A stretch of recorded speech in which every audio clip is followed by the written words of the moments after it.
হাতের গোড়ায় হর্ন থাকলে পরে বাজাতে হয় না? এত জোরে জোরে হর্ন বাজাচ্ছি, তারপর আপনি সরতেছেন না যে, কি সমস্যা? তুমি ড্রাইভারি করো, কোনে হর্ন বাজাবা কোনে হর্ন বাজাবা না, সেই জিনিসটা তোমার জানতে হবে না? অফিস আদালত হসপিটাল আবাসিকে নিয়ে এইসব জায়গাতে হর্ন বাজানো যায় না, সেটা জানো না? আইন আছে। আপনার কাছে নিয়ম কানুন শিখতে হবে না যে? 30 বছর ধরে গাড়ি চালাচ্ছি যে। 30 বছর ধরে তুই গাড়ি চালাচ্ছিস? হ্যাঁ চালাচ্ছি যে। তোর বয়স কত? তোর ড্রাইভিং লাইসেন্স দেখ, লাইসেন্স বাইক আমি দেখবো, বাইক কর। এই ড্রাইভিং লাইসেন্স দে তুই। আপনি খেয়ে হ্যাঁ আপনি কি খেলামে লাইসেন্স দেখাবো যে? হ্যাঁ হট্ট চলে সেটা না ফল ফলা না পানিশমেন্ট। হ্যাঁ এতে তুই কি বলেছিস আমি কিছু বুঝিনি। তুই একটা শব্দ বলেছিস ওরা বুঝেছি, তুই আমার আনস্মার্ট করেছিস। তুই বাইক এই বদ্দা বদ্দা ওরে মারি ফেল। না না বদ্দা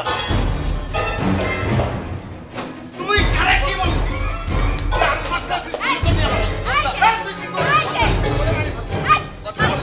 বদ্দা রাখেন আপনি। ও আমার কি বলেছে আপনি জানেন? আমার কি বলেছে জানেন? সে বলেছে জানিস আমার আনস্মার্ট করেছিস, জানিস আমি কিনা? এ বাড়ি আমার কুকুর বাড়ি। বদ্দা সময় নাই, নালে তো ওরে মারি ফেলতে পারবো। তুই কি দেখো কে যাচ্ছে ঘরের মধ্যে? এই কি করতে মামা না আরে তুমি আসলে না ফল ফল করিসতে আর মাত্র বাকি ভালো দে ও আসে রে মাগো।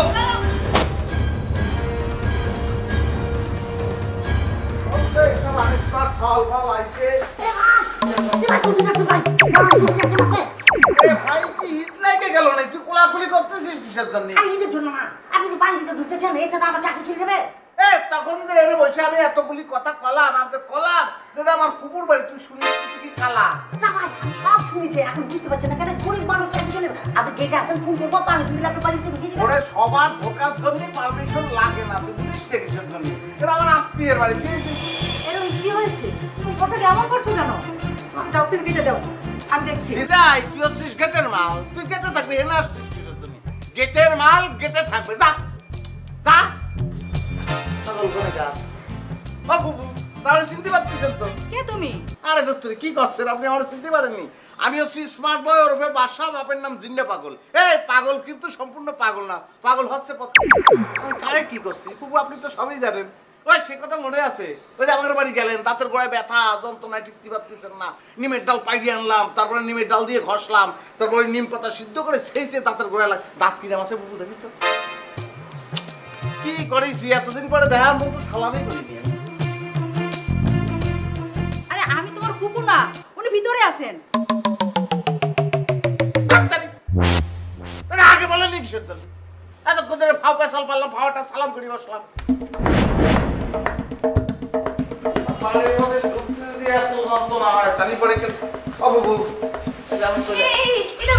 আমি আপনার কুকুর না। সেটাই তো, সালোয়ার কামিজ করে ঘুরে বেড়াচ্ছে বুবু, হয় কিরাম করে? বুবু তো শাড়ি পরা থাকবে, ঘুরে বেড়াচ্ছেন কি করতেছেন? ওই যে আপনার কুকুর। ও বাবা আরে তোমার পাতি এত সমস্যা হলো, এটা ধরতেছি তারে সালাম করতেছি, কি যে হচ্ছে? এই কে তুমি? হ্যাঁ কি করছো তুমি? আর চিনতে পারতেছো না? আমি স্মার্ট বয় ওরফে বাদশা, বাপের নাম জিন্না পাগল। এই পাগল কিন্তু কোনো পাগল টাগল মেন্টাল শেষাব না, পাগল হচ্ছে তোমার ওই পদ। আরে কি করছি, পাগল যে পদবী সেটা তো তুমি নিজেই জানো। ওই কথা মনে আছে? সেই যে দাঁতের গোড়ায় ব্যথা, দাঁতের ক্ষয়রোগ, তুমি আমাদের বাড়ি গেলে, তারপর আমি ওই ইসে উঠে গেলাম নিম গাছের, উঠে তারপর ডাল পাড়ি নিয়ে আসলাম, তারপর পাতা সেদ্ধ করে সেই নিম পাতা থেতো করে তোমার দাঁতের গোড়ায় লাগাই দিলাম, তারপর দাঁত ভালো হয়ে গেল, মনে নেই? আচ্ছা দাঁতটা কিরাম আছে? আমি কি ঠিক আছে দেখি? আচ্ছা থাক থাক, আর পরিচয় দিতে হবে না। সেটাই আমি তো সেটাই কই, গায়ের লোক একের পর একেবারে শুধু বলেই যাচ্ছে। শহরে গিয়ে, ঢাকা শহরে গিয়ে কোনো লাভ নেই, আত্মীয় স্বজন বড় লোক হয়ে গেলে চিনতে পারে নাই, তো তুমি চিনতে পারছি। আমি উড়ে বাবারে হাঁটতে হাঁটতে আমি ক্লান্ত হয়েছি, পরে একটা দোকানে ঢুকে পরপর 3 গ্লাস পানি খেয়ে নিছি, খুব চাপ দিচ্ছে। লেফটিন কেন ফুপু? লেফটিন লেফটিন, আই শামিম, আই শামিম,